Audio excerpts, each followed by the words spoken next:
is the Practical Prayer Podcast on New Thought Media Network. And it's us. It's Bill on this side over here and Carol on that side over there looking for something to tighten up the mic stand adapter with. It was crazy.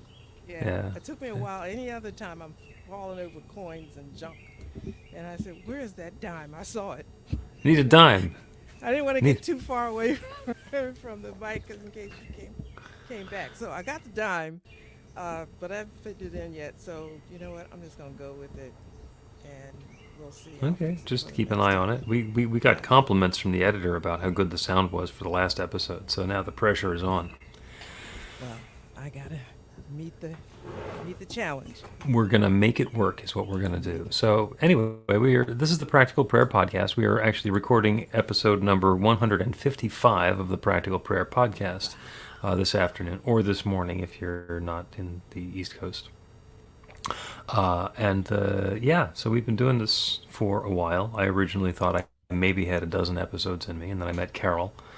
And as it says in the intro, I got some questions. And we keep on coming up with new stuff to talk about. Well, I keep having questions. And you do, and that's great because, 155 episodes in, it hasn't even stopped entertaining me, and I've been here for all of them. So, anyway, if you're watching live on New Thought Media Network on the FaceTime or YouTube live, then you can put a comment in and we will see it. We can respond. And that's things like a question or a prayer request or an observation.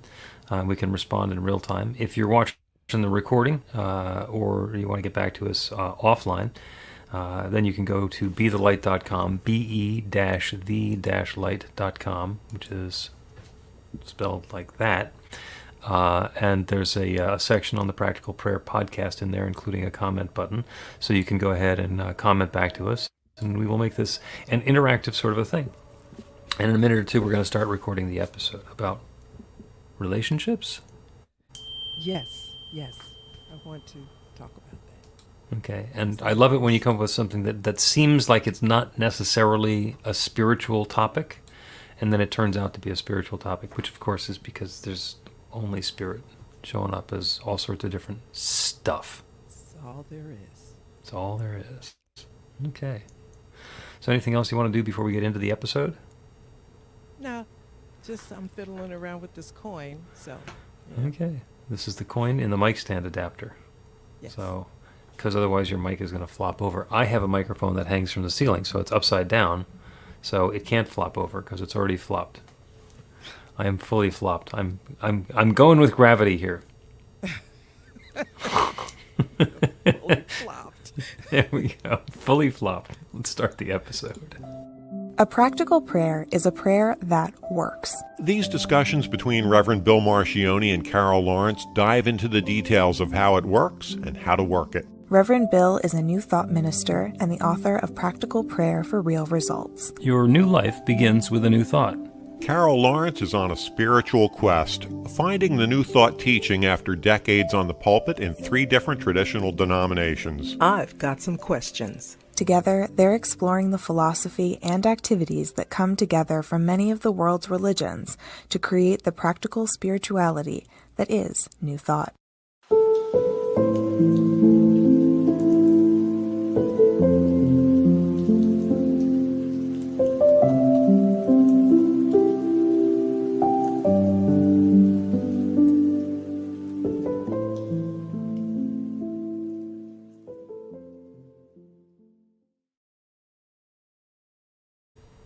Welcome to the Practical Prayer Podcast. I'm Carol, here with Reverend Dr. Bill Marchiony.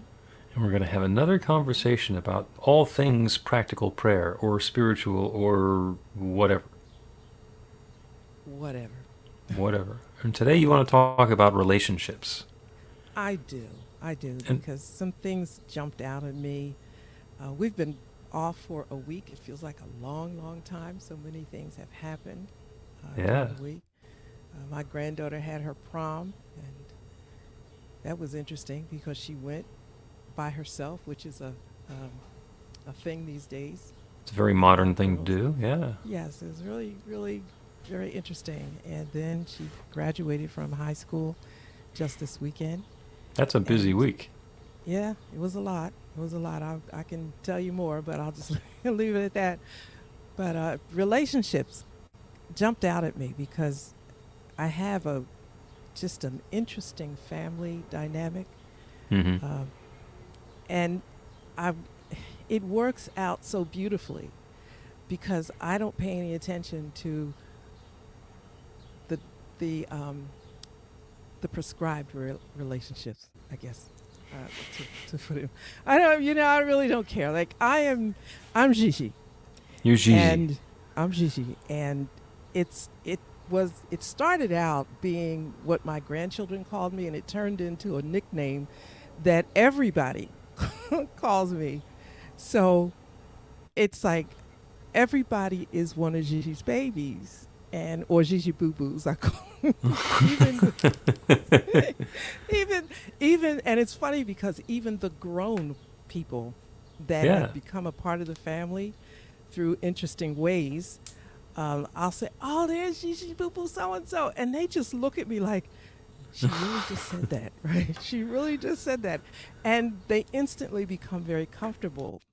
And it made me think about just how relationships are orchestrated. And if you get out of the way and allow them to flow, it can just be a great thing.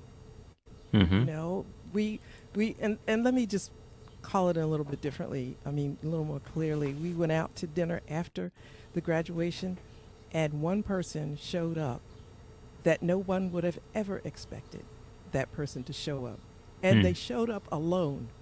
And we were like, I can't believe it's we're waiting for the other person to, to come. And it was so incredibly deep because we felt like we created an atmosphere that this person felt safe and trusted himself to come and be a part of it, of the what Mm-hmm. is supposedly family. Yeah. And we're looking at him thinking, hey, we're glad you're here, come on, sit down. And I thought about how difficult that must have been, and why should it be? Why should it be difficult? We're just Ah. all people, you know what I mean? And Well, yeah, and there's the assumptions. That's Don Miguel Ruiz said, "Don't make assumptions." It's one of the four agreements. And when I make the assumption that that's your family, and I can define myself as being not your family, then when you get together for a family thing, that doesn't include me. And it's all just an assumption. It may or may not include you. So, and you brought up a great story. I actually was this weekend at a memorial service for my sister-in-law's mom, and um, many many years ago when I was in high school, there was a girl who I was dating, and I dated her for a while in high school and college, and she was an artist, and she's still an artist. And my dad had a degree in fine art and did a lot of painting, just as a hobby. He never wanted to do a show because I think he was afraid of spending a lot of money on frames and then not making the frame money back selling his artwork. So he had a whole lot of artwork, and when we had his memorial service, we gave paintings to the family members. We kind of divvied them up.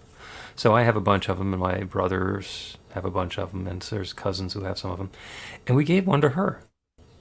And she was just astounded. She said, "Oh my God, mm, that's so wonderful." It's like, well, yeah, you're part of the family, and you have been since, we were teenagers. So, and you'll appreciate this. So let's, there's a connection there. Let's dive into the connection rather than say, well, this is the line of demarcation. You're family, you're not. yes, yes, yes, yes, yes. It's it's so unfair. I mean, we are created by one God, however Mm-hmm. you want to look at that story, but it's only one God that created all of us. And I love the way you say it, that God is like manifesting through us in Yeah. God's own particular way. And I may say it another way, individual or unique personalities. And so then we get a hold of it and put labels on it and say, I can only relate to this person and this person and this person. And, aside from the fact that it just gets, and I know we're not going to go off on this rabbit trail about being Christians, but, but people will wear that label, say I'm a Christian, and then treat people in such an unchristian way, because you aren't supposed to be here, or you shouldn't be here, or how'd you get here? You know what I mean? I'm trying not to say a whole lot, but I'm saying a whole lot. No, I understand. And I think in many ways we've lost the lesson, because Jesus, who we're all trying to emulate, was not Christian. He was Jewish, and he would hang around with the whores and the lepers. And the people who he was with said, you can't hang around with them. And he's these are people. This is God's love unfolding as a whore and a leper. I'm going to go hang out with them. Yeah. And got into some controversy and some difficulty himself. But it wasn't because of him. It was because of the assumptions that the other people around him were making. Yeah, and when you leave all of those labels and rules and stuff behind, you get to see what a person really is. Or everybody just, for instance, when the person came in to dinner and they sat down, and everybody got over the shock, was really trying to be cool about being shocked, and they sat down and and I imagined how that person must have felt walking in the door and sat down, but in an instant, like, there was a whole bunch of fries on the table. It was just massive food everywhere, and we were saying, here, take this, and he was thinking, like, I didn't order, take this, and next thing you know, everybody was just keying, and I'm thinking, why did this have to be a big deal? Right. I mean, I understand it, but could we just flow in the beginning so we don't have to worry about apologizing and make it just like, hey, have a seat. There's plenty of fries. There you go. And if there's there's not enough fries, we know where they're going to make some more. And We came to there's a place where they reason- got a fry making machine in the back. Exactly. And there's a reason for how you got to be in this relationship with us. Whatever that relationship may be, we meet at some kind of intersection in our lives. Yep. You and I on a Facebook crazy, you were doing a thing on Facebook. That was the Right. intersection. It was the first ad I ever ran on Facebook. It was for a class that I was teaching, and you contacted me, and you never respond to Facebook ads. And you weren't No. eligible for the class, but here we are. 3-4 years later?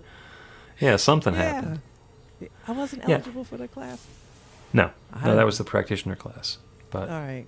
you could we're doing it again in the fall. You're welcome to join us for that. I don't You care want- how I got in. I just No, I you just just go. you're exceptional. You know who would have gotten in trouble for claiming to be a Christian? Oh, Jesus. well, You- yeah, because You know what the doggy head tilt is, right? no. Like if you're there with a dog and you make a high pitched noise and it turns its head to and its ear goes up and like, what is that? If he had walked into a group of people and said, "I'm a Christian," he would have gotten the doggy head tilt from everybody there. Christian, what's Yeah, that? yeah, And yeah, what are yeah. you claiming? And there must be something wrong with you. And like it's become fashionable now. But it's what does this mean? Being a Christian. What does this mean? It's not a T-shirt or an armband that we were wearing a while ago. What would Jesus do? And we got tons of those little slogans and stuff. But in real life, how does this play out? And as a Christian, what does that mean in terms of how I respond to you and receive you and all of that? And I think we get too far away from how we're supposed to treat each other. I'm very big on that. I'll just be honest, I'm really, really big on how people should, and I know you don't like shoulds, but in my opinion, should treat people. It doesn't matter who the person is. Just stop all this crazy. Yeah. Um, Well, it has been observed on more than one occasion, including on this podcast, that there is one philosophical notion that is common to all of the world's religions. They all say it one way or another, and it's the golden rule: do unto others as you would have them do unto you, or as you would have done. That's the way to act. Be that which you wish to say. I mean, every religion has a different way of saying it, different part of Scripture, but it comes down to that's what it is. If you can And treat it's- your neighbor the way that you want your neighbor to treat you, not the way that you're afraid they're going to treat you. Preemptive strike. Yeah. Behave the way you wish to be treated, and that sets up the world that is not just Christian, but that is the next level of spirituality, if we can do it all the time. Well, I think we can if we think about it. And you said something really significant and made me think of something else. That I read a lot of different religions. I try to understand as many, whatever comes up, I go with it. And I remember way, way, way, way back when Islam really got to be visible in our community, and they have a Quran. And the Christian church would say, you're not allowed to, read the Quran because that's wrong. And so you didn't do it. And then I started thinking, well, exactly why is that I'm not supposed to read this book? Like, is something going to happen to me? And that was the idea. Yeah, something might happen to you. You might believe some of it or agree with some of it. And then what do we do? And you find it may not be as different as you think. So fast forward, I read Rumi and I study Rumi, and he was a Sufi Muslim, and I started reading about Sufism. And I thought, you know what? People are missing out on a whole lot by not just flowing. Take all these labels. It's not the label. I think the label's okay, and it's okay for people to identify however they want to. To me, it's like, but don't be mean and judgmental about it. Like, if they have a little bit of a different spin on it, that's okay, right? I think it's okay. And especially when I started understanding Rumi's poetry, I thought the world just misses out on so much beauty because they got all these rules. Yeah, and if the rule is this is a family event and it's only for family, and then somebody who can come and bring joy and love and entertainment and glee to the situation think I have to stay away because of X, Y, or Z, we've missed the point. Yeah. We have missed the point. We have lost the opportunity for love to continue unfolding. Yeah, what you were talking about there, the groups that we're in, it's something else that has very much come to the forefront is the notion of othering. Like, oh, I'm a Christian, and that's great. And if I'm doing what Jesus said, I'm open to everybody, welcome in. I'm here to love you, the whores, lepers, and other Christians. And if we look at everybody who's not just like we are and say they're the other, then we set up separation, and then we get into competition, and we get into if they have something, then that means I might not have it. And if I want something, then I can take it from them because they're not one of me, and, game on. And guess what? God is just booted out of the whole thing. This has nothing to do with God, because we now know what is right and those people are not right, and we've got it. And and can you believe that people go through their whole life that way, and think of the relationships that you miss and the wonderful moments that you miss by othering? Yeah, and that is something that we are free to do. That's the important part, is that we don't get punished. God is not going to smite us for doing that, because the first two steps of a practical prayer, first step is recognition. God is all there is. There is only God. Everything is God's divine presence expressed in its own particular way. And that everything includes me and you and everybody else and everybody else. It is all. We are all individualizations of God's love. So God knows that God is one, and the only way that God can have the experience of othering, of looking down on someone else, is to do it through one of us. Gets to be the individual that is me, the divine presence of God with the perspective that I have. And if I can come up with that other thing, it's like, oh, well, there's something that's interesting, but it's not because it's God, it's because we're doing that, and we're free to have that experience, and we're free not to. And it can be, and I'm going back to the dinner after thing I was talking about, there was one person that could have shown up that would have made that thing totally different. Just threw ice cubes and ice water on the whole thing. It would have just been totally different. And they didn't show up. They intentionally not show up, or they stuck in a traffic circle or something? No, over New Jersey getting in jug handles. No, they They left early. The event after was open to everybody, anybody, but it wasn't like invitation. It was just, this is it.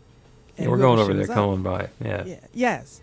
And that person left, and I thought, and they were a key person, by the way.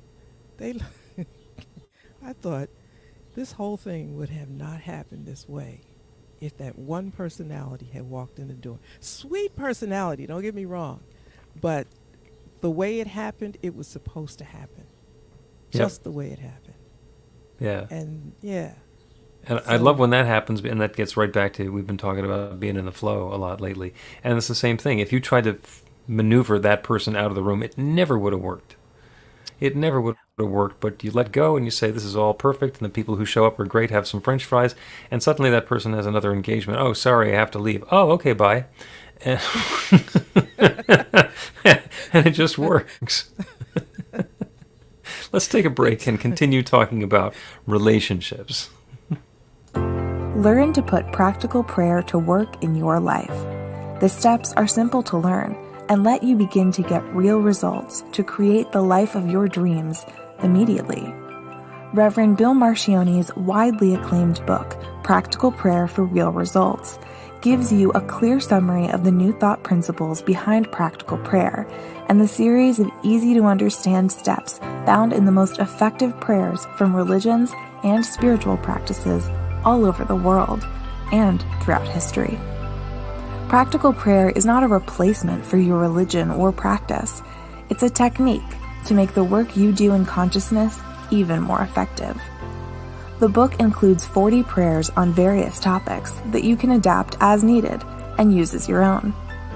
Practical Prayer for Real Results is available in paperback, Kindle, and audiobook on Amazon or at b-the-light.com. That's b-the-light.com. Welcome back to the Practical Prayer Podcast. I'm Carol, here with Reverend Dr. Bill Marchiony. We're talking about relationships today. Relationships, which is me and thee as individual expressions of the divine in relationship with each other. So God divvies itself up into all of these different things and then gets to experience what it's like to experience one of these things from the perspective of another. That's, I want to say it's kind of a higher level of thinking when you say the second part, okay? Because I'll say namaste. That has become a habit of mine. And it's because I see the God in you. And I want to remind myself, it's natural now, and I just think that way. But I think it's just a really sweet thing to recognize the God in someone else. Yeah. But you take it, you take us to the higher level of saying that it's God individuating God's self to see how it feels or whatever, to be this, and this, and to relate with. And I love that. But could we just see God in each other? Let's just get started. Yeah. We can keep the training wheels on for a while. We haven't got this yet. Yeah, because you got to get that part straight. And that erases so much. Do you know what I mean? It just dissolves so many things that differentiate each other and one-up each other. If you say, I see the God in you, well, what does that mean? Well, I remember I would always look at somebody and see something beautiful about them. Mm-hmm. There was a young man in high school, was a really good friend of mine since fourth grade.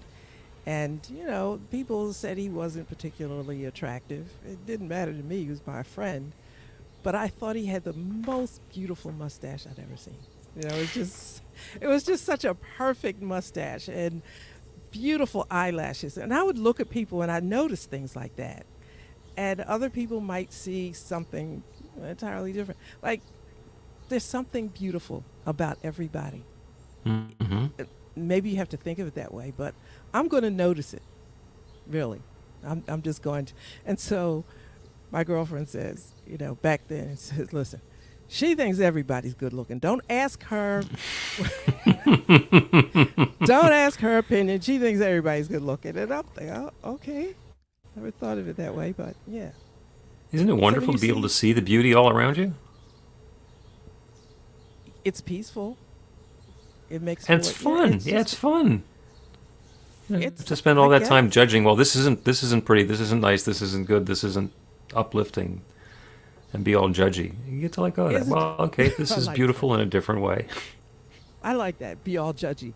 I, it's just it's just nice because sometimes at the end of the day I'll think about something that I saw that was nice. And I mean it's just a nice way to end your day or go through the day. I mean I got issues like everybody else, trust me. You know, I got things I have things in my world that I might wish were not there. But in balance, you know, I have a choice. And I'm glad I'm in the habit of choosing nice things. It makes it easier.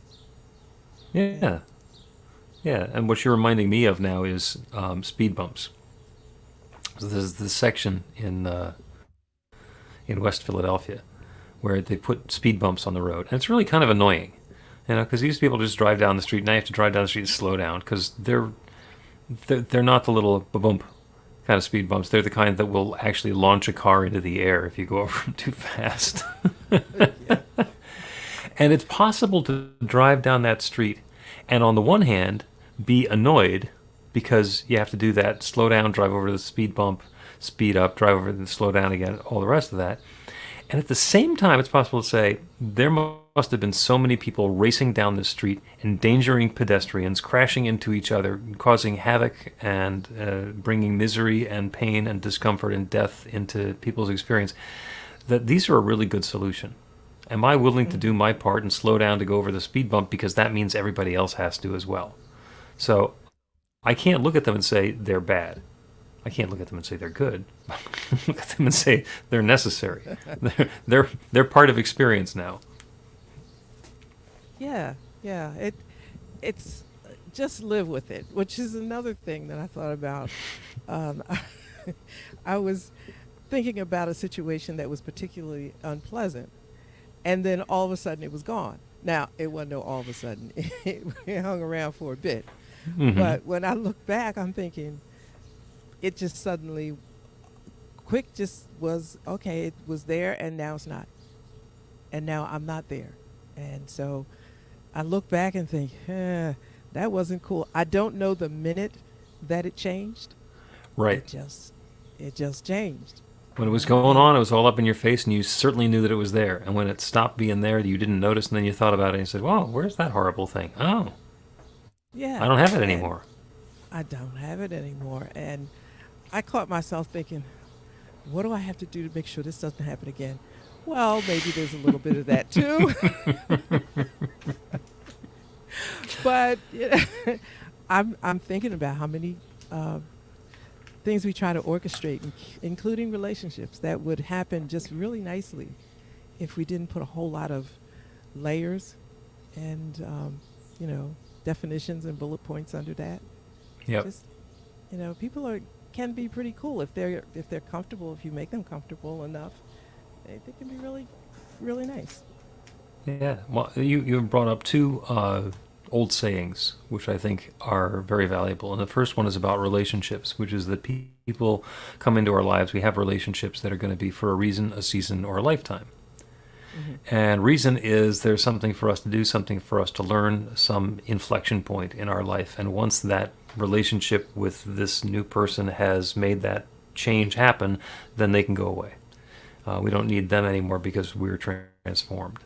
A season, somebody comes in and we're together with them. We spend a lot of time and we're commingling our ideas and our group consciousness, and then the season ends and they go away. And we are seasoned differently. So it's not that one thing that was a transformation, but now it's maybe a different perspective that we have. And lifetime are the people who show up and either stick around or keep coming back. Hmm. They're around for life. You know what? Now you're going to make me look at certain people and think, okay, you here for a season? Mhm. You must be one of those seasonal things. I can handle this. If you think they're there for a season and then they come back and it's like an every summer kind of seasonal thing, then it's not a season. That's a lifetime. and and the other thing that brings to mind is the story of the I don't think it was the emperor who assigned one of his smart guys to come up with a saying that would apply in all circumstances, some philosophical perspective that the emperor could have. And what the guy came up with was, "This too shall pass." Mm. And what that means is whatever it is that's going on, eventually it'll not be going on. Or it'll be going on differently enough that whatever's got our attention hooked right now will be different. This too shall pass.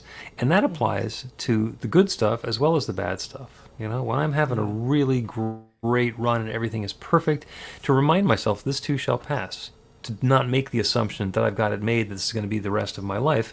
This is an experience I'm having now, and I get to savor it and enjoy it and cultivate it and nurture it and be in it, because it's going to change into something different. You know, even if, you know, I did a wedding for a couple that met at their junior prom. And they will eventually be old people who met at their junior prom. And they may stay together for 70 years, but youth youth and inexperience will pass. You know, the 2007 car they're driving, that will pass. There's a lot of stuff that will pass. There's a lot of stuff that's going to change and go away and make room for something new. And that newness is going to pass as well. The challenges pass. The good things pass. And the difference between a challenge and something good is the way that we judge it. And that helps us to center ourselves and, you know, kind of adjust our mindset that this is not going to be here no matter how much you love it. You know, I mean, when I met you, I used to talk about my car. It's a 2012 Nissan, and it is adorable. And I've taken such good care of her. Oh my gosh. And the color, they just don't make that color anymore. It's really beautiful. And people think that she's very, you know, she's very brand new. But she is 2012. Mm-hmm. And, you know, I was feeling a little some kind of way about it. And I thought, you know what? You don't own anything. I mean, you know, of course I have the title, but you really don't own anything, because the weather and all of that is going to take it away. You know, she's, no matter what I do, no matter how I take care of her, eventually the weather. So or something. I mean, you live near the beach, so that's, you know, certainly a possibility. And even if it doesn't, even with all of that meticulous stuff, there are cars that have been around for a long, long time, and what's changed is they now have an antique car license plate. Yeah. You know, and the observation isn't what a nice car, it's wow, what a classic. How amazing that car still drives. It's energy. It makes me think about, you know, what kind of energy do I really want to put in this? What does her name is Marley. What does Marley really represent? Marley represents a wonderful experience that I had getting her, and so forth. But that's not the whole of my life experience every day. It's just a moment. And I was, you know, I came to that intersection at one point. So I want to go back to relationship just real quick. Okay. If we didn't put the labels on the relationship, like the year the car was manufactured and the, you know, the what kind of car it is should perform this way, I'm thinking about the person that came to dinner. If you stripped the label, if you kept the label, everybody would stand back. But if you took away the label and looked at what the person brought to the experience and has brought for so many years, it was a whole different thing. Yep. Just amazingly different. And you think, well, why do we bother about all that other stuff? You know, this is a really great person that has proven themselves without even trying to be a phenomenal person at every intersection.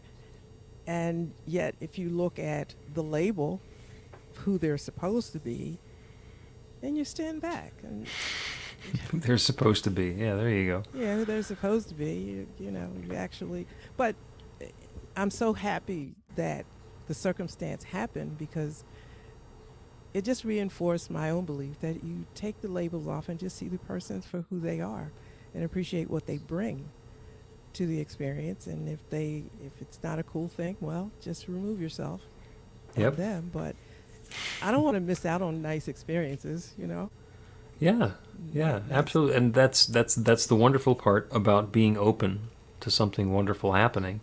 That when it happens, we can enjoy it and be in the moment, understanding that it's going to pass.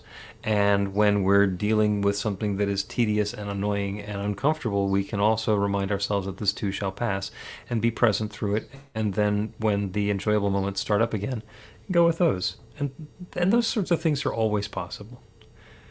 Let's take another break, and then we're going to do a practical prayer on this too shall pass.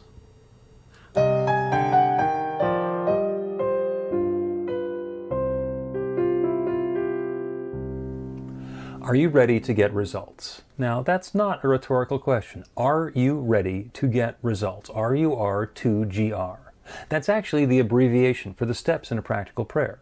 Recognition, unification, realization, gratitude, and release, with a couple of extra steps in there in case some doubt creeps in along the way. RUR2GR. This class is about the prayer technique that's common to all of the spiritual practices and religions in the most effective prayers that they have. And by effective, I mean that the prayer works. It actually creates a change in the experience of the person doing the prayer. It gets a result. We're going to begin with theory, and then we're going to take it into practice.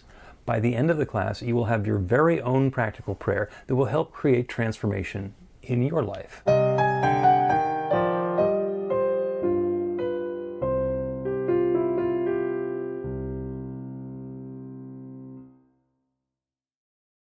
Welcome back to the Practical Prayer Podcast. I'm Carol, here with Reverend Dr. Bill Marchiony. Having a great conversation. We have been talking about relationships, and relationships for a reason or a season or a lifetime, and relationships where we can be in judgment or fear or, for that matter, infatuation. We get into a relationship and we just get so overwhelmed by the idea that we're in a relationship that we completely lose track of who we are and whether that relationship is any good for us. That ever happened? That's another 4 or 5 episodes. Then we'll gloss right over that one, just for now. And one of the things that we were talking about is the notion that this too shall pass. And that's a wonderful topic for a practical prayer. This too shall pass. Because it means that whatever the experience is that we're having now, if it's something that we like, we can remind ourselves to be in the moment, because there is the opportunity for joy and for prosperity and for health and vitality and comfort and whatever it is we're describing as good.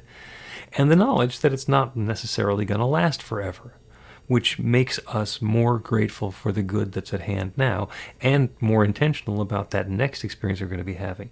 Because if I'm feeling strong and fit, and I know that this is going to pass, I might be even stronger and fit and comfortable in a different way. But the experience that I had been having gets to change. And when we recognize that this too shall pass, it lets us be focused on the experience we're having and the experience that we're desiring, and being present as we go through that transition. It's also wonderful because if we're facing a challenging situation, if things, and I will use the spiritual term, sucketh, if things in our experience sucketh, then we know that this too shall pass, and there is something better poised and ready to come into our experience. So that's the prayer. So let's turn our attention away from the details and the specifics, the stuff in the world around us. It's all still there. Everything that has happened up until now has happened. Everything that is in the process of unfolding now is already in the process of unfolding. And there's also newness at hand. There is an infinite creative power, one divine presence, one love, one source, one power, one infinite intelligence. We call it God, or nature, or spirit, or the divine, or the creator, or the Big Bang, or whatever it is that is the source from which everything flows. That one has been sharing and unfolding and revealing itself as all of its creation since the very beginning of time. And it continues to do so. And that creation, as we can note, includes each of us. We are each expressions of that infinite creative power. There's no possibility we came from something else. It's not possible that everything is that one divine power and presence except us. It's not like God's divine energy is the entire universe everywhere except me and the 3 feet around me. All of the good that is available everywhere is available anywhere. It's available right here and now, and it is showing up as and through and in each one who's within the sound of my voice. Divine and perfect expressions of that infinite love. So all of the experiences we're having are the opportunity for love to unfold in a new and novel and wonderful way, continuing to unfold. It doesn't go for a while and then stop. It continues to unfold. So whatever it is that's happening now, this too shall pass. When we're experiencing something challenging or difficult or limiting, we can know that that divine power and presence, that love, is continuing to unfold, and this too shall pass. There is an experience, there is an opportunity, there is a next step, which is greater and sweeter and richer and more uplifting and more harmonious and more prosperous and more comfortable, more joyous and more creative than anything that we're experiencing now. And if we're feeling something wonderful right now, we are rejoicing. I'm claiming that we are rejoicing in the good of the experience, of the connection, of the uplift, of the love, of the harmony that we're experiencing, knowing that this too shall pass. That we're involved in an ongoing process, an ongoing creative process that is creating new and fresh in every moment. And so I set the intention on behalf of each one who's listening to this prayer, that that good is unfolding in a wonderful, joyous, and uplifting way, passing from the experience that has been into this next experience in a way that brings uplift and what we describe as good into our lives. And I'm grateful for this. I'm grateful for the good. I'm grateful for the awareness of the creative process. And I'm grateful to be able to speak this word and release it into that creative law, the same one that always says yes. And I'm grateful to know that it once again is saying yes. That's what it does. That's what it's doing. The yes is underway. And so it is. The Practical Prayer Podcast with Reverend Bill Marchiony and Carol Lawrence is a production of BeTheLight.com. be-the-light.com. Where you can find more information about practical prayer for real results. Our theme is by Music of Wisdom. You can learn about the spiritual community of New Thought Philadelphia with daily guided meditations, Weekly celebrations of spirit, and Reverend Bill's classes in practical spirituality at newthoughtphilly.org.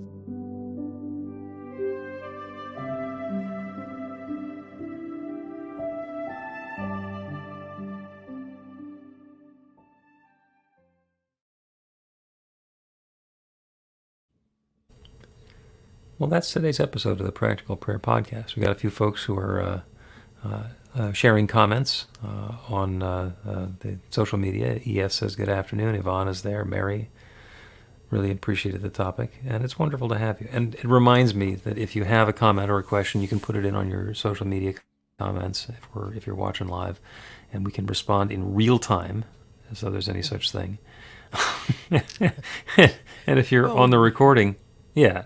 And if you're on the recording, then you can go to BeTheLight.com, be-the-light.com, and find the practical prayer section. And there's a little button on there where you can put the same sorts of comments, questions, and so forth into the thing there. So thank you, Carol. I was wrestling with this microphone. Remember? Mm-hmm. Make sure it stays this way. And I went to get the coin and whatever. I just turned it in a particular direction, and I noticed it's not moving. It's not moving. I've been fighting with it the whole broadcast, right, to make sure the mic didn't. I mean, you've been sounding great. Yeah. Thank you so much. And that's probably a whole other podcast episode about alignment and balance, because when you and the microphone and the aiming thing on the microphone are all aligned with gravity, it all just works. When you're working across gravity, you have to hold the thing and work your muscles. Yeah. And remember, and don't forget, try to keep up with what you're saying so that, because you can go really fast sometime. So I'm thinking, Wait, the show is not just about holding the microphone? Wow. I can't concentrate on this. I got to keep up with this conversation, because there's going to be a lull. And I'm like, what just happened? Yeah. So that was good. Every once in a while, I use one of those head-worn microphones, that goes over your ear, or the lavalier that clips on. And I'm always aware that I can't make side comments when I have one of those on. So I turn and make a comment to somebody, the microphone is still right there. Yeah. Yeah, you Like, can't do that. got to figure out how to turn it off. So...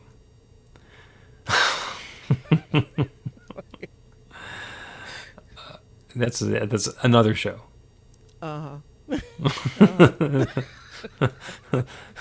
The divine presence and the hot mic. We're not going to talk about the hot mic. We will not. I've Maybe some other time. I've had some moments. Well, thank you as That. always. Yeah. And I think we could probably trade hot mic stories for quite some time. So let's not. Yeah. Let's not. And we'll bring this. Let's just stick to something we can pray about. Yeah, we'll do that. So thank you to everybody who's been watching on New Thought Media Network. We're back next Monday at 1 o'clock Eastern Time. I guess it's 11 Mountain Time is what the network likes to say, because we're based in Denver. And have a wonderful betwixt now and then. Please help us say thank you to our organizational sponsors, including the Hefferland Foundation, Affiliated New Thought Network, International New Thought Alliance, Science of Mind Archives and Library Foundation, Center for Spiritual Living Denver, Center for Spiritual Living Midtown, New Thought Philadelphia, Planned Happiness Institute, Summit Center for Spiritual Living, One Heart Retreats, Center for Spiritual Living on the Lake, Unity Kitchener, Unity Spiritual Center Ottawa, Om Center for Spiritual Living, Satya Center, Begin Within Ministries, Center for Spiritual Living North Jersey, Unity of Savannah, and the Center for Spiritual Living Seattle, as well as all of our individual donors. Thank you for being part of the New Thought Media Network. Please like, share, and subscribe. New Thought Media Network, positively inspiring.